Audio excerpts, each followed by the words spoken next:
transtorno da personalidade borderline é uma questão interessante. O Akiska, né, que foi um grande pesquisador sobre transtorno bipolar, ele... Nunca me lembro onde ele nasceu, mas ele Acho que é era... Turquia, não é? Acho Não que é é a Turquia, Turquia. não, mas por ali. É, Mas radicado nos Estados Unidos, em San é. Diego, né? Mas não é a Turquia, não. Hum. Mas eu nunca lembro. Ele afirmava borderline é bipolar. Não, transtorno da personalidade borderline é histeria. Isso aí tem alguns autores que afirmam isso, é que a histeria acabou nas classificações. Então, o que era histeria virou transtorno da personalidade borderline, transtorno da personalidade histriônica, virou transtorno conversivo, transtornos dissociativos e transtorno de somatização, que agora mudou o nome para transtorno de sintoma físico, sintoma somático, uma coisa assim. Juntando isso tudo, era a antiga histeria. Na prática, de fato, de vez em quando confunde mesmo. Eu mesmo já cometi esse erro várias vezes, de dar o diagnóstico de transtorno bipolar numa pessoa que, na verdade, tinha transtorno da personalidade borderline. Mas é muito diferente, tem semelhança, mas é muito diferente. As semelhanças são as oscilações de humor, que acontecem no borderline continuamente, e acontecem na mania. Mas não tem aumento da energia, como tem na mania, não tem diminuição da energia, como tem na depressão, o borderline não tem. O curso é contínuo, é um transtorno da personalidade. Então o indivíduo sempre foi daquele jeito. Ele não. No transtorno bipolar, a pessoa está em mania, ou está em depressão, ou está normal, está em eutimia. Em português tem essa distinção, ser ou estar, né? Então são episódios no transtorno bipolar. No transtorno da personalidade borderline, como nos demais transtornos da personalidade, o indivíduo é daquele jeito. Ele não está. Ele está pior, está melhor, mas ele é daquele jeito. A personalidade se moldou, se formou de forma patológica. Então, ele tem um curso contínuo, não é uma coisa episódica. E também raramente tem euforia no transtorno da personalidade borderline, pode ter irritabilidade, sintomas depressivos, mas tudo alternando dentro do mesmo dia, dentro de 24 horas, de um dia para o outro, não fica em meses em mania, como o bipolar fica, meses em depressão, como o bipolar fica, é aquela coisa que todo mundo acha, eu sou meio leigo, fala assim, eu sou meio bipolar, eu sou muito bipolar, porque de um dia eu tô de um jeito, outro dia eu tô de outro jeito. Não, transtorno bipolar não é assim, a pessoa fica meses em mania, meses em depressão, meses, anos normal em eutimia, é muito diferente do transtorno da personalidade borderline. Aí tem essa história do bipolar border, né, que de maneira até depreciativa, meio preconceituosa, são pacientes dos quais o psiquiatra não gosta, que o paciente que causa uma contratransferência negativa, mais o borderline, né, do que o bipolar. Mas acha que tem os dois, o psiquiatra acha que tem os dois juntos. Eu acho que tem um exagero, né, nessas taxas de comorbidade. Acho que não é tão comum. É porque tem alguns sintomas em comum, aí acaba aquele sintoma conta para os dois. Aí, de uma forma artificial, preenche os critérios para os dois ao mesmo tempo, ou erros mesmo, diagnósticos. Mas acho que esse é o ponto, porque quando o transtorno de personalidade é algo que a pessoa é um traço pervasivo, né, que vai acompanhar ela, né, a vida toda. Tá certo que o borderline, acho que com o tempo ele melhora um pouco, né, isso é uma diferença, inclusive, que o bipolar, né, se não tratado, o prognóstico não é bom, é reservado, a funcionalidade dele é prejudicada com o tempo, né, por isso que é importante um diagnóstico precoce, um tratamento adequado.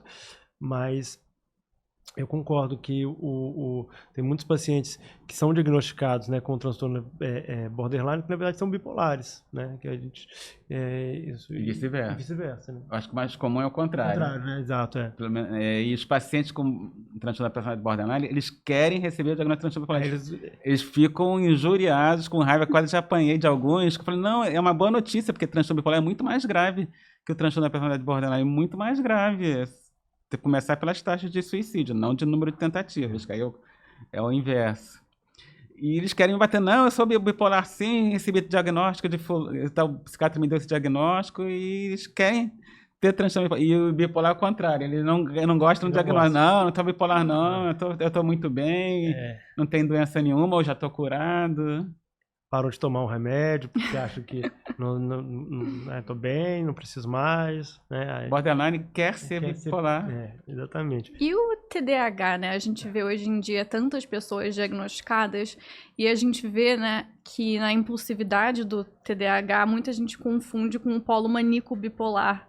Muitas pessoas aparecem com esses diagnósticos. O que vocês veem, assim, tipo de pessoas que aparecem no consultório com bipolar e TDAH ao mesmo tempo?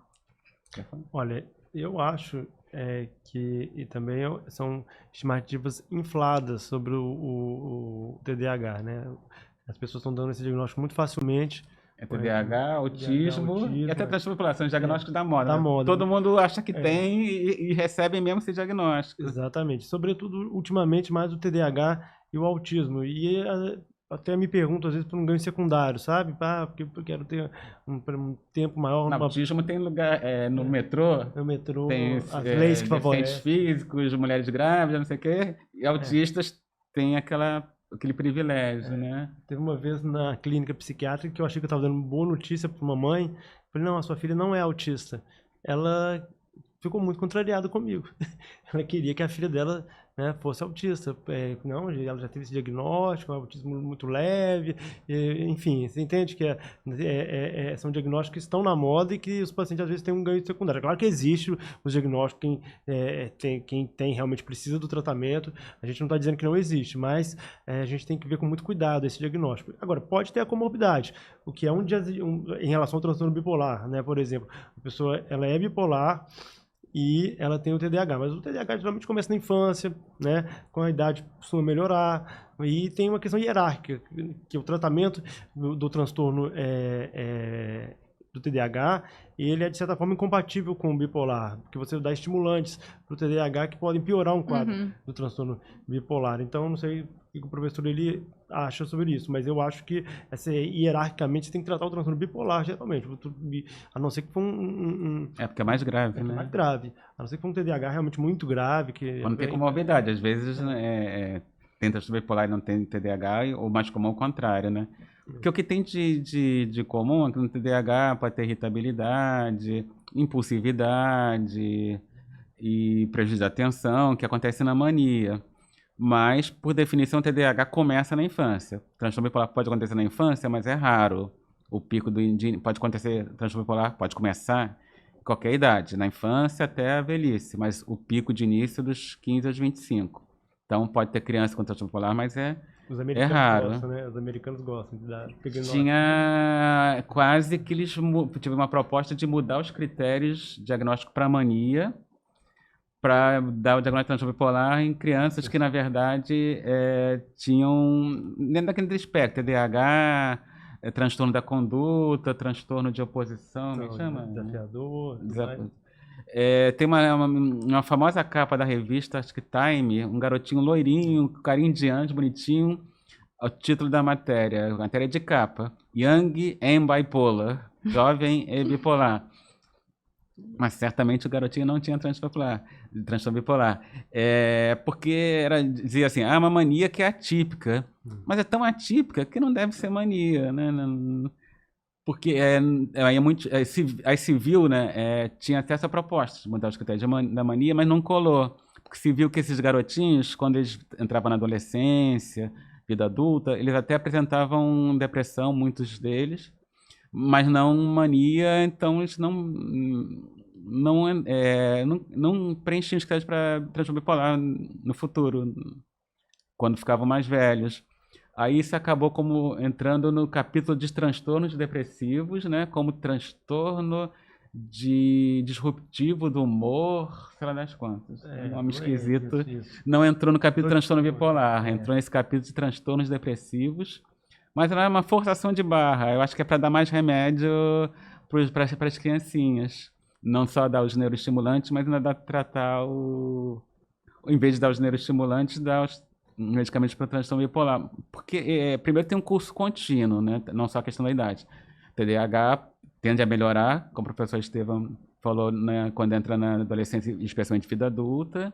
Tem uma remissão espontânea, 80% dos casos tem. Mas até diminuir, desaparecer, o curso é contínuo, não é aquele curso episódico do transtorno bipolar. E não tem vários sintomas, e não tem depressão, se tiver uma comorbidade, tem que dar 2 diagnósticos. E, diferentemente da mania, não tem euforia, tem só irritabilidade, não tem aumento de libido. Então, dizer que aquilo é mania, e comportamento, em geral meninos, né, com comportamento muito agressivo, verdadeiras pestinhas, né? Segundo a nossa colega Karina Kunto, lá na UERJ, ela tem a expressão mini border. Mini border, foi a primeira vez que eu ouvi essa expressão tem pouco tempo. Então, forçação de barra. Aí tem esse problema que o professor Estevão falou, de então tem uma comorbidade, aí trata com neuroestimulante o TDAH, isso pode piorar ou desencadear um episódio de mania, né?